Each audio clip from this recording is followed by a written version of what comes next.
Assalamualaikum warahmatullahi wabarakatuh. Nama saya Zulfikri Yunus. Saya dari kelas A1A dengan NIM 2011-1012. Baiklah, saya akan menjelaskan pemahaman saya terkait materi-materi yang sudah dibahas. Baiklah, masuk ke materi yang pertama, yaitu ilmu sosial budaya dasar. Individu, keluarga, masyarakat, dan interaksi sosial.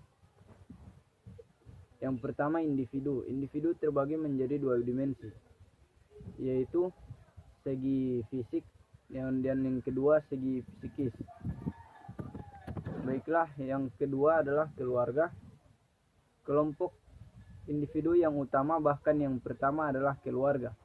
Keluarga dapat dibentuk melalui persekutuan-persekutuan individu karena adanya hubungan darah, perkawinan, ataupun adopsi.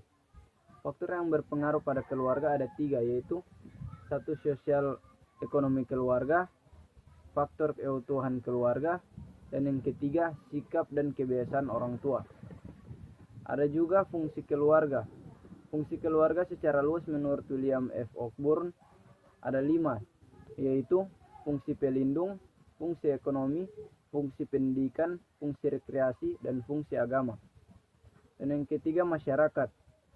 Manusia adalah makhluk masyarakat, selalu hidup bersama dan berada di antara manusia lainnya. Ada 2 bentuk masyarakat dari segi pengelompokannya, yaitu masyarakat paguyuban atau Gemeinschaft, dan yang kedua masyarakat patembayan atau Gesellschaft. Ada juga tingkatan-tingkatan masyarakat, yaitu masyarakat tradisional dan masyarakat modern. Masuk ke materi yang kedua, yaitu remaja dan pemuda dalam permasalahan generasi sosial. Pengertian pokok pembinaan dan pengembangan generasi muda. Generasi muda sebagai subjek pembinaan dan pengembangan, dan generasi muda sebagai objek pembinaan dan pengembangan. Masalah dan potensi generasi muda. Yang pertama, permasalahan generasi muda, yaitu menurunnya jiwa idealisme, patriotisme, dan nasionalisme di kalangan masyarakat. Kemudian kekurangan pastian yang dialami oleh generasi muda terhadap masa depannya. Belum seimbangnya antara generasi muda dan fasilitas pendidikan yang tersedia, baik yang formal maupun non-formal. Kemudian pergaulan bebas, dan yang terakhir penyalahgunaan narkotika. Adapun potensi generasi muda, yaitu idealisme dan daya kritis, dinamika dan kreativitas, keberanian mengambil risiko, optimis dan kegairahan semangat, sikap kemandirian dan disiplin murni. Ada juga peranan pemuda dalam masyarakat, mobilitas geografis dari penduduk atau urbanisasi, perubahan mata pencarian agraris menjadi non-agraris, perubahan tingkah lainnya sehubungan dengan proses perkotaan. Generasi adalah orang-orang yang sebaya dengan pengalaman pada waktu yang sama akan menciptakan arah hidup yang sejenis. Baiklah, selanjutnya materi yang ketiga, yaitu pemerintah negara dan warga negara permasalahan demokrasi. Yang pertama, pemerintah. Negara memiliki kekuasaan dengan dasar dan tujuan tertentu. Syarat berdirinya negara ada 3, yaitu memiliki wilayah tertentu, yang kedua rakyat, dan yang ketiga pemerintahan. Warga negara adalah rakyat yang menetap di suatu wilayah tertentu dalam satu negara. Undang-Undang Dasar 1945 memberikan perlindungan terhadap penduduk negara RI tanpa melihat apakah dia warga negara ataupun orang asing. Ada 2 asas dalam menentukan warga negara, yaitu asas ius soli atau asas daerah kelahiran, yaitu kewarganegaraan seseorang ditentukan oleh tempat kelahirannya.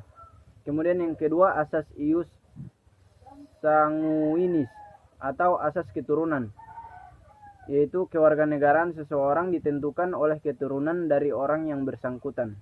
Baiklah, masuk ke materi yang terakhir, yaitu pelapisan sosial dan persamaan derajat, diskriminasi, dan pemeratan.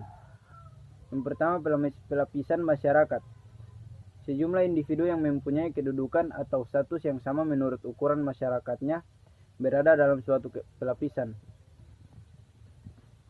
Menurut Pritim A. Sorokin, pelapisan masyarakat adalah perbedaan penduduk dan masyarakat dalam kelas-kelas yang tersusun secara bertingkat.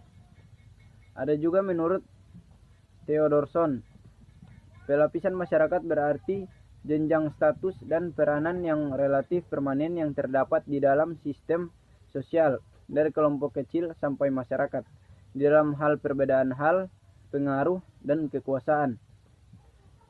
Kemudian pelapisan masyarakat di masyarakat primitif. Yang pertama, adanya kelompok berdasarkan jenis kelamin dan umur dalam perbedaan hak dan kewajiban. Yang kedua, adanya kelompok pemimpin suku yang berpengaruh dan memiliki hak-hak istimewa. Ketiga, adanya pemimpin yang berpengaruh. Keempat, adanya orang-orang yang dikecilkan di luar kasta dan orang di luar perlindungan hukum.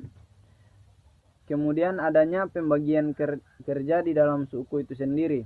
Dan yang terakhir adanya perbedaan standar ekonomi. Kemudian pembagian sistem pelapisan menurut sifatnya. Sistem pelapisan masyarakat yang tertutup ada 5, yaitu kasta Brahmana, kasta Ksatria, kasta Waisya, yang keempat kasta Sudra, dan yang kelima Paria. Baiklah, itulah yang saya pahami terkait materi yang sudah kita bahas. Syukron. Wassalamualaikum warahmatullahi wabarakatuh.